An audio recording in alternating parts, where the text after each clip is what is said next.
can be wrong with money when you broke and wrong with money when you got it. Yeah.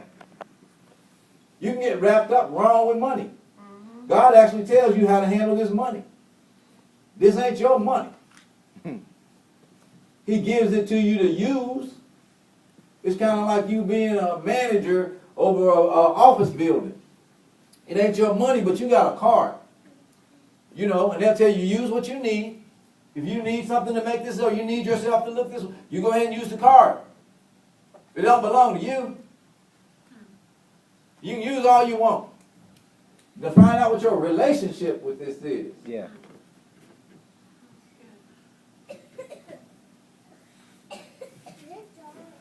You need to find out what the role of money is in your life. What is the role for money in your life? Last night I started to write. I do on Saturday or Sunday morning. I always do a Facebook thing, and I'll fill it up, and I'll put some preachers on there, and I'll talk about what I'm talking today. I have some friends that knew me from the beginning of this. God gave me this role right here to talk about prosperity, so people can come up. You know, some of the prosperity teachers. I remember I always use Kenneth Copeland, but I'll use him because he talked about this going over into Africa, and he started preaching to these real poor people. And then the preacher started telling him, why are you preaching that kind of stuff to those poor folk? They don't have no money to give. And he said, the Lord told me for them to prosper. So they'll know how to handle money and come up. You know, 20 years later, that's a rich country. Yeah. Those people were poor then, but they learned learned about God. They learned about how to prosper. They learned about how to be blessed, and they became blessed.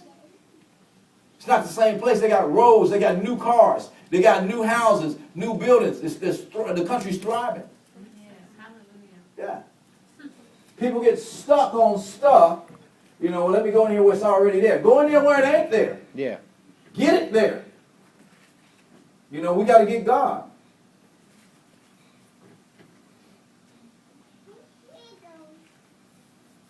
You know, money can be a form of a source for stress and pressure. Did you know that? A form for stress and pressure. A lot of people, I don't know why I ain't have money. You know, I don't know how I'm gonna get to church. You know why? I ain't gonna have no gas. Well, there your blessings at the church. You got to get down there where the blessing is so you can get some, so you can have some gas. Amen. You need some seed. You know, money controls lives and attitudes, doesn't it? Yep. Money controls lives and attitudes. You know, the place I used to work at, the first thing he always tried to sell, the first way he tried to sell everything on me was with money. You can make all this. When he hired people that he wanted, well, you'll make all this, and you make all that, you make all this. I'm going like, yeah, but I don't like your place. I don't like you, and I don't like working here. You know. Yeah, that don't make no difference whether you like me or you like money. Not like you think. Some of y'all are slaves to money. Did you know you can become a slave to money?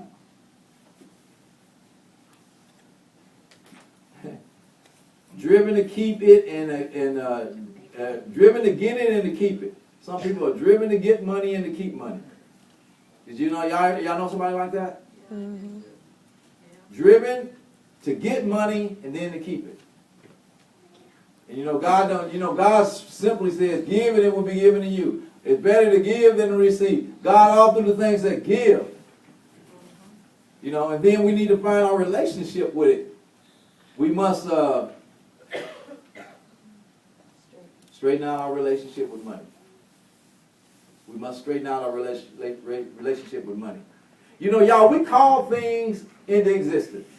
And the more you get, when you accept Jesus as your Lord and Savior, and the power that God gives you to call those things into existence, and you know that your tongue is a huge thing. In the beginning, God created the heavens and the earth. God said, let it be light. We're sons and daughters of God. We do the same thing God. You start talking about it enough, after a while it's going to show up. Yeah. You know, don't let the adversary give you a suggestion to start speaking sickness on your children or somebody. You know, the next thing they don't have it. The doctor will get a suggestion from the adversary and say, well, he's going to always have asthma his whole life. Next thing you know, you start talking at it. Next thing you know, they got it. You'll be done spoke it over. You know, most kids don't know how to rebuke anything. They just said, Mama said it, so I am. So they do.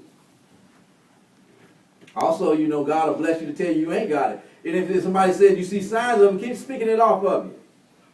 Keep talking till it's gone. Yeah. Then you say, I used to have it, it left. God delivered me from it.